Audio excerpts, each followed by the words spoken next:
Okay, so hello, my name is Asrah Rizvi. I'm in 7th grade. I'm 13 years old. I'm from Lexington and I go to Clark Middle School. So my game is Pokemon Run, and so here's the demo of the game.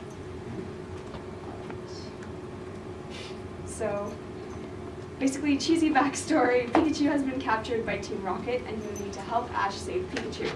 So basically there will be 4 lanes and you'll press the up and down arrow keys to move throughout lanes. You need to collect Pokeballs for points, and you need to avoid the obstacles or other Pokemon in front of you. If you hit an object, you will lose a point. And so if you get 25 points, you win. If you get a score that's less than 0, then you lose. Just for the sake of demo, I made the score 10, so you need 10 to win. So I guess, so when you hit any of the obstacles, the screen flashes red to let you know that you hit an obstacle. And then here's the lose screen. So now I have to try to win. So what are you pressing to? So I'm pressing the up and down arrow keys to control throughout the lanes. So if I want to get a Pokeball that's on the upper lanes, I click the up key and then I'm going to go down. Yeah. Yay! Right. So that's my win screen. And to restart the game, you press the S key. And yeah. So on to the code. So, okay, so up here at the very top, you declare most of the variables that are used in the program. So, okay. And so here is class obstacle. So class is a variable type that you can create. And so this has all of my obstacles, meaning Pokeballs and the enemies are included in here. So each obstacle has these 3 variables. This part of class obstacle basically gives a random order to the obstacles, and they give a random location to the obstacles in any lane. In Void Move, Void Display, and Void Collide, which tells the obstacle how to move, what size it should be, and what it should do when it collides with Ash. This chunk of code right here makes the screen flash red for a certain amount of time when an enemy collides with Ash. Okay, so Void Setup, as everybody was saying, it sets up the screens, the size of the screen, and the pictures are loaded here. I got the pictures from online, and Void Draw sets up all the visuals that are shown on the screen, so all the pictures and all the obstacles that you see is all set up in Void Draw. So now you're going to see like a series of states, and states are kind of like different slides of a big PowerPoint presentation. So my first slide is Void State 0, which is my cover. So these first 3 lines of code scale the image and the location of where the image is on the screen. And then this huge chunk of code shows the location, color, and size of the text that's on the screen. And these last 2 lines of code basically say that if you press the space bar, it'll take you to the next state, which is the instructions page. So state 1 is basically the instructions, and it's basically the same thing as state 0. So in the first 3 lines, you have the image scaled and the location of the image. Then this entire chunk, oops, too much. And then this entire chunk basically represents the location, the size, and the color of the text. And then the last 2 lines basically say that if you click the P key, then you'll go to state 2, which is the game. So here are the variables that we use in state 2 to control the obstacles. So only about a minute or 2. Yeah. Okay, so I'll just explain that. Okay, so this huge chunk of code over here basically says how many obstacles are added to the lanes after a number of milliseconds.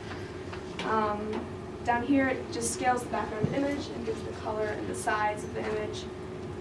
The color and the size of the lanes.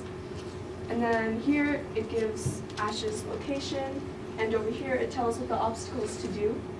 And then this line basically says how long the red screen will last and what color the screen should become when an object collides with Ash. So basically, the top chunk basically, so the top chunk basically gives the size, the color, and the location of where the text is on the screen. And on the lower side, over here, it's if the score is less than 0, then you'll go to state 3, which is your lose screen. And then if your score is larger than or equal to 10, then you'll go to the win screen, which is state 4. So state 3 is the lose screen. Basically, the top 3 lines scales the image, gives the location of the image. And then the lower, these lines of code, gives the size, color, and location of the text. Just out of time, so just wrap it up. Okay. So state 4 is basically the same as state 3. It's the win screen, so you have the location and the size of the image, and the size, color, and location of the text on the screen. And down here it's basically, here. So void restart is basically when you click one of the keys, you need to reset the game. So you need to reset your score and reset how slow the obstacles move in the beginning of the game. And void key pressed basically says if you click a certain key, then it will either take you maybe up or down a lane, or maybe you'll go to a certain state after you click that key. Great. Questions? So I noticed in your void restart that you had a variable called threshold. What is that variable used for? Honestly, I'd say I'm not positive because most of the, I know what it does. It helps the objects, let's scroll up to that. So basically, it kind of gives, I'm not sure how to describe it, I don't know, because Ben helped me with this area about, Timing, yeah, about how many obstacles are being added to the lanes randomly. Well, why don't you explain the actual numbers here? Maybe that'll be better, because you made those. Oh yeah. So basically, when this number gets smaller, then more obstacles start appearing, and the obstacles seem to go faster, but it's actually just more obstacles are being added to the lanes. So it makes it seem faster, but really it isn't. It just makes it more challenging to play. So. And how did you pick those numbers? It was kind of just testing out to see what is challenging and what becomes like so hard that it's just impossible to play. So I just kind of did a trial and error. That's fine. Any other questions? I noticed you had a couple different kinds of Pokeballs in there. Did they do anything different? Or they just...